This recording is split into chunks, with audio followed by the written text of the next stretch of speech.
Je répète, les diplômes camerounais, ivoiriens, sénégalais, béninois, togolais et j'en passe ne sont pas reconnus au Canada. Voilà la phrase que j'ai tenue il y a de cela quelques jours dans une émission de grande écoute au Cameroun qui portait sur l'immigration.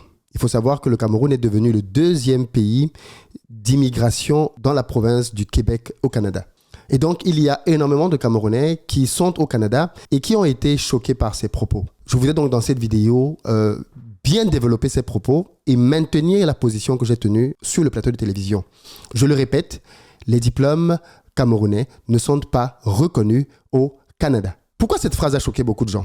Parce que je pense que beaucoup de gens ont confondu deux choses. Et j'ai même vu quelques personnes faire des vidéos dans lesquelles ils développaient davantage l'incompréhension autour de deux notions. Il y a une différence entre un diplôme qui est reconnu dans un pays et le fait de pouvoir travailler. Il se trouve que le système anglo-saxon est différent du système francophone. Dans le système francophone, vous travaillez en fonction de votre diplôme. C'est tout. Tu débarques dans une entreprise, la première chose qu'on te demande, c'est quel est ton diplôme ? Tu as une licence, tu as un bac, tu as un master, et c'est en fonction de ton diplôme que tu appartiens à une catégorie de rémunération. C'est comme ça en France. Il se trouve que dans le monde anglo-saxon, c'est pas comme ça. Dans le monde anglo-saxon, en réalité, il y a une double logique. Sur certains métiers, il y a effectivement une logique de grille, mais pour le reste, tu peux venir du quartier et dire que je veux faire le travail de chef de projet.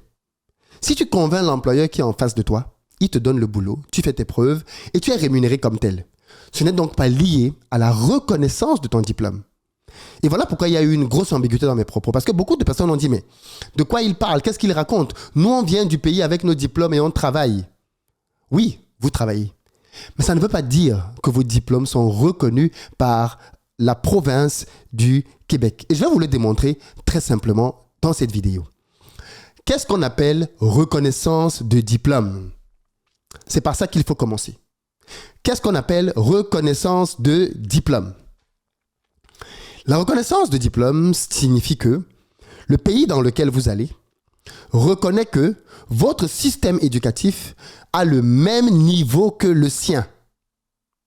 Et à partir de là, quand on comprend ce que c'est qu'une reconnaissance de diplôme, on n'a pas besoin d'avoir fait Polytechnique, d'être allé sur Mars pour se poser des questions si des pays comme des pays africains, dans lesquels les étudiants sont formés sans aucun matériel, essentiellement sur la base théorique, peuvent réellement avoir le même niveau que des étudiants formés au Canada avec des équipements beaucoup plus sophistiqués.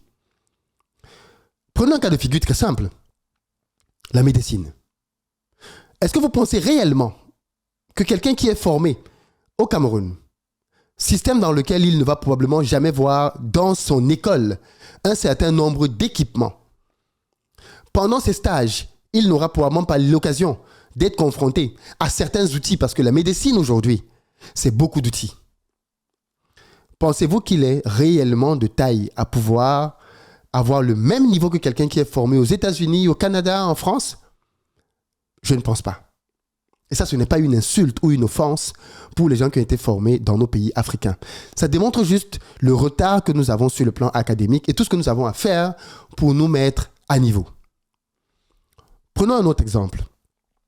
Quelqu'un, par exemple, qui est formé dans le domaine de l'architecture. Pensez-vous réellement que quelqu'un qui a été formé au pays ait des connaissances avec un système dans lequel les villes ne sont pas cartographiées de la même manière? Parce que les villes occidentales, si vous remarquez bien, elles ont des cartographies qui se ressemblent. Dans nos pays, ce n'est pas le cas. Quelqu'un qui est formé en architecture en Afrique, vous pensez vraiment qu'il a le même... Je ne vais pas dire niveau parce que c'est comme si je parle de niveau intellectuel. Je ne parle pas de niveau intellectuel ici. Mais est-ce que vous pensez qu'il a les mêmes outils? Il est assez outillé pour aller au Canada et commencer à travailler tout de suite? Je pense que la réponse sera non dans la plupart des cas. En revanche, et je vais vous prendre des exemples concrets, quelqu'un qui est formé en France dans le domaine de l'ingénierie peut aller au Canada et commencer à travailler directement. Pourquoi? Parce que le Canada reconnaît les diplômes qui ont été obtenus en France. Et vous savez comment je le sais? Parce que les deux pays, le Canada et la France, ont signé des accords de reconnaissance mutuelle de diplômes. Ça veut dire que quelqu'un qui a été formé en France, dans l'ingénierie en France, qui est ingénieur reconnu dans les ordres d'ingénieurs en France. Parce que je veux préciser ici qu'il y a beaucoup de fausses écoles d'ingénieurs en France qui vous forment à des diplômes et vous n'êtes même pas à l'ordre des ingénieurs en France. Il y a des sites, je suis de formation ingénieur industriel en France. Il y a un site en France qui permet, pour ceux qui le souhaitent, d'aller vérifier si quelqu'un est réellement ingénieur. Vous allez sur ce site-là, vous tapez mon nom et vous allez voir mon nom, mon diplôme, l'année à laquelle je l'ai obtenu, quelle est ma spécialité. Tout figure dans ce site pour tous les ingénieurs de France qui ont été bien évidemment validés. Il y a un site que je vais vous mettre en barre de description et il y a même un document qui parle des diplômés de France, une entente entre le Québec et la France. Ces dernières années, une entente importante a été signée afin de faciliter la reconnaissance mutuelle du titre d'ingénieur entre le Québec et la France. L'arrangement sur la reconnaissance mutuelle des qualifications professionnelles ARM facilite la mobilité professionnelle et l'insertion des travailleurs et travailleuses qualifiés sur le marché de l'emploi des deux territoires. Et en fait, c'est la raison pour laquelle la France est le pays numéro 1 qui envoie des talents au Canada. La France est le numéro 1 des pays qui envoient des personnes au Canada. Pourquoi? Parce que quand les Français arrivent au Canada, ils n'ont pas à repartir à l'école. Dans la plupart des cas, en tout cas. Ils peuvent avoir besoin, pour certains métiers comme la médecine, de devoir peut-être refaire des validations de quelque chose. Mais ils ne retournent pas à l'école. J'ai des camarades de classe, ingénieurs de mon école, parce que mon école, le Canada a sorti une liste. Je vous envoie le lien dans la barre de description. Le Canada a sorti une liste des écoles d'ingénieurs françaises avec la liste des diplômes de ces écoles-là qui sont reconnues au Canada. Je suis allé vérifier, mon école figure bien dans la liste, mon diplôme figure bien dans la liste et tous les diplômes que mon école fournit en ingénierie figurent dans la liste. Donc quelqu'un qui est diplômé de mon école en France va au Canada, il travaille. C'est le cas de beaucoup de mes camarades. Mais je ne veux pas qu'on fasse cette ambiguïté. Parce que s'il est vrai que les diplômes servent à travailler de nos jours, il est tout aussi vrai que il y a des nuances là-dedans à apporter. Ce n'est pas parce que tu travailles dans un système, comme je l'ai dit tout à l'heure, que ça veut dire que ton diplôme est reconnu par le pays.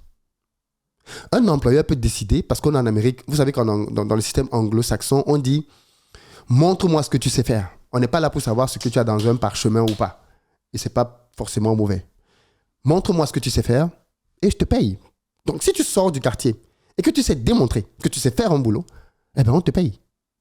Et ça fait donc que les gens qui viennent du pays, avec leur diplôme, postulent à des jobs. Mais je vais peut-être vous surprendre, les amis. Faites un test. Ceux qui ont par exemple eu un master au pays. OK? Postulez et dites que vous avez eu une licence. Si le boulot, vous démontrez que vous pouvez le faire, vous verrez qu'on vous prendra avec votre licence et qu'on vous paiera la même somme. A contrario, si vous avez eu une licence et que vous postulez pour un boulot dans lequel vous avez le sentiment qu'on demande à des gens de niveau supérieur et que vous postulez et que vous êtes retenu, vous serez payé en fonction de votre négociation, comme les autres, si vous savez, bien évidemment, bien négocier votre rémunération. Ça prouve donc que l'entreprise, en réalité, ce n'est pas, c'est pas votre diplôme qu'elle va aller voir comme étant la compétence ultime. Ça veut donc dire que quand les gens viennent au Canada, ils doivent le savoir.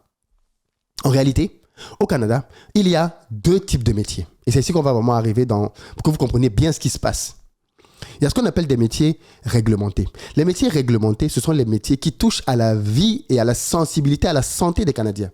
Ce sont les métiers d'ingénieurs, les métiers qui ont trait à la santé, donc médecins, infirmiers, sages-femmes, avocats, tous ces métiers-là qui touchent réellement au cœur de la vie des Canadiens sont appelés des métiers réglementés. Et pour les métiers réglementés, je le dis, je le répète, aucun diplôme africain, enfin sauf, parce que je vais vous montrer tout à l'heure, il y a une exception d'un pays, aucun diplôme des autres pays africains n'est reconnu au Canada. Aucun.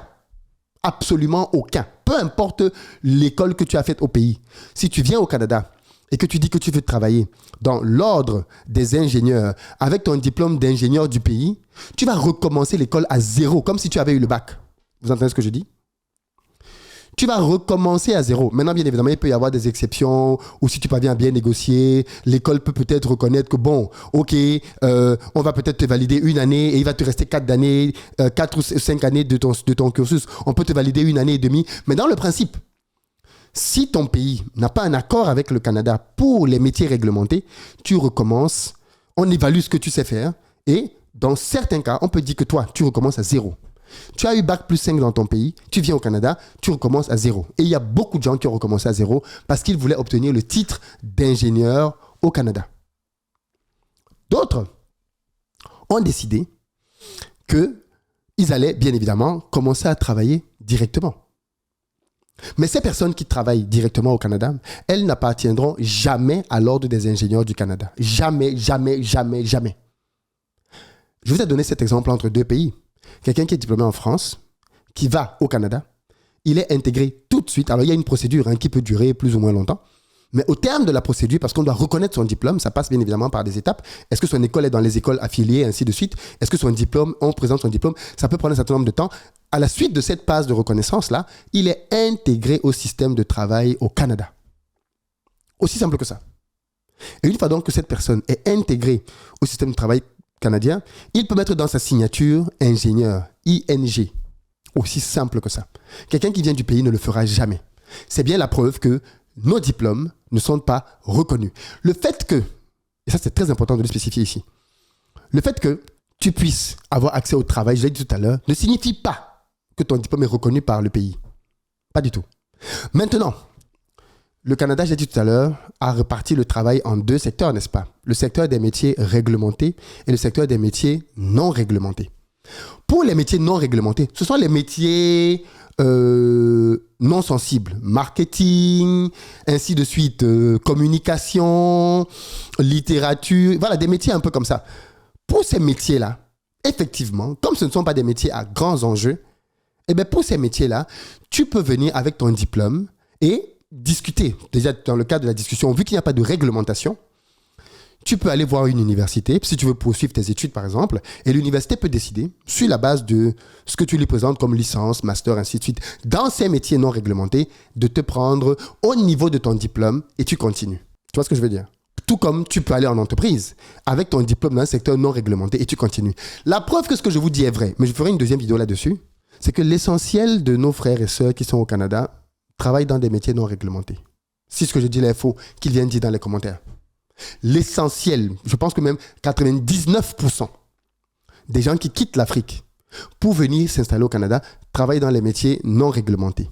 Et je pense que tout le monde sera d'accord avec moi pour dire que les métiers non réglementés, ce sont les métiers les moins bien rémunérés au Canada. Ou plutôt devrais-je dire, les métiers réglementés sont rémunérés beaucoup plus. Beaucoup, beaucoup plus. Et à ce niveau, si je voudrais faire un mea culpa, parce que pendant l'émission, j'ai dit que les gens qui étaient ingénieurs au Canada touchaient entre 180 000 et 400 000 $. C'est archi faux. En fait, il y a eu une confusion dans ma tête parce que je parlais des médecins. Et donc, l'émission, elle est longue. À un moment donné, tu dis des choses. Et à ce moment-là, je me suis complètement trompé. Je ne parlais pas des ingénieurs. Les ingénieurs au Canada touchent entre 80 000 débutants et peut-être, allez, disons, 160 000. Mais bon, c'est comme tout. Tu peux aller un peu plus que ça. Par contre, les médecins vont jusqu'à 400 000 $. Je pense que les Canadiens ne me contrediront pas là-dessus. Donc, je tiens à rétablir donc, la vérité de mes propos sur cette confusion que j'ai dite dans l'émission. Je parlais plutôt des médecins. Donc, 99% de nos frères qui vont au Canada font donc les métiers, du point de vue des Canadiens, moins bien rémunérés. Par contre, certains ont décidé de repartir à l'école pour obtenir un titre d'ingénieur. Parce que quand tu as un titre d'ingénieur, tu gagnes beaucoup, beaucoup, beaucoup plus que si tu ne l'avais pas. Déjà, tu n'as pas accès au même type de métier. Est-ce que maintenant mon point est clarifié? Je l'espère. Pour récapituler, au Canada, il y a deux types de métiers. Les métiers réglementés qui sont les métiers techniques, les métiers qui rémunèrent le mieux, soit les métiers pour lesquels, pour y accéder, il faut avoir un diplôme, soit d'un pays reconnu par le Canada. Et j'ai dit tout à l'heure que j'allais vous parler du pays africain. Parce qu'en fait, il existe un accord qui s'appelle l'accord de Washington. L'accord de Washington est un accord dans lequel un certain nombre de pays se sont mis ensemble pour reconnaître que leurs diplômes entre eux peuvent s'équivaloir. Et parmi ces pays, donc, on a l'Afrique du Sud, l'Australie, le Bangladesh, le Canada, la Chine, la Corée du Sud, bien évidemment, le Costa Rica, les États-Unis, Hong Kong, l'Inde, l'Indonésie, l'Irlande, le Japon, la Malaisie, le Mexique, la Nouvelle-Zélande, le Pakistan, le Pérou, les Philippines, le Royaume-Uni, la Russie, Singapour, Sri Lanka, Taipei, Chinois, Turquie. Voilà les pays qu'il y a dans l'accord de Washington. Donc, quand quelqu'un est diplômé dans ces pays-là, il peut circuler beaucoup plus facilement en termes d'équivalence. Vous voyez bien que dans ces pays, à part l'Afrique du Sud, je crois qu'il n'y a pas d'autres pays En plus donc de ces pays-là, le Canada a signé ce qu'on appelle tout à l'heure, comme j'ai dit, l'ARM, avec un pays particulier qui est la France. Et donc, les diplômes français, comme les diplômes de ces pays-là, sont reconnus au Canada. J'espère que ça clarifie les choses. Je ne suis pas en train de dire, comme certains veulent caricaturer mes propos, qu'il ne faut pas aller au Canada. Je n'ai jamais dit ça.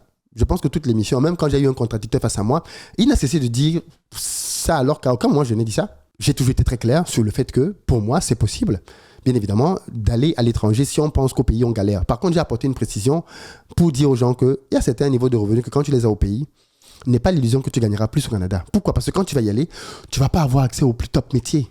Non, tu n'auras pas les plus top métiers parce que, prenons un exemple simple. Beaucoup de personnes au Canada, quand ils y vont travailler dans l'école center, moi, j'ai travaillé dans l'école center quand j'étais encore en école d'ingénieur en France. Je n'étais même pas diplômé. C'est-à-dire que c'était avec mon bac. J'avais des gens dont c'était le métier, on touchait les mêmes salaires. Qu'est-ce que ça veut démontrer? Ça veut démontrer que dans les métiers du call center et autres métiers, marketing, communication, en fait, c'est ton habilité à pouvoir faire la chose qui te qualifie, beaucoup plus que ton titre. Par contre, pour construire un bâtiment, non.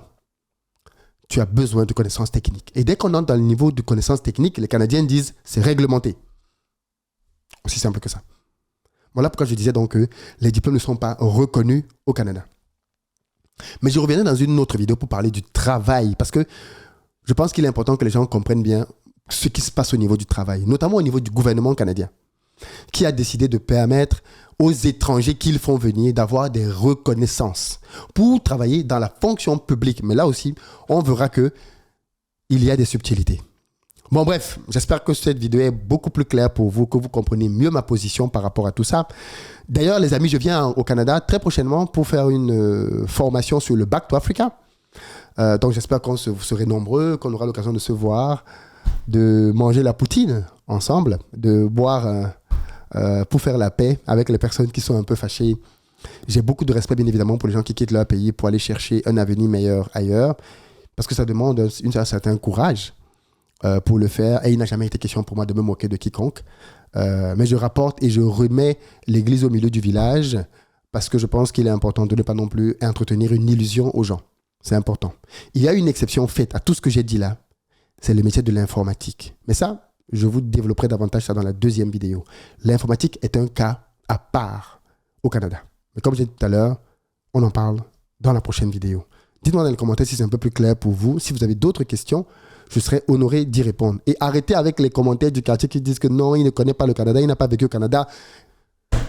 Qu'est-ce qui peut être plus faux que de dire ce genre de conneries en 2024? Il faut vivre dans un pays pour savoir ce qui est écrit sur Internet sur ce pays, les gars. À un moment donné, voilà. Un peu plus de sérieux. Allez, je vous attends. Peace.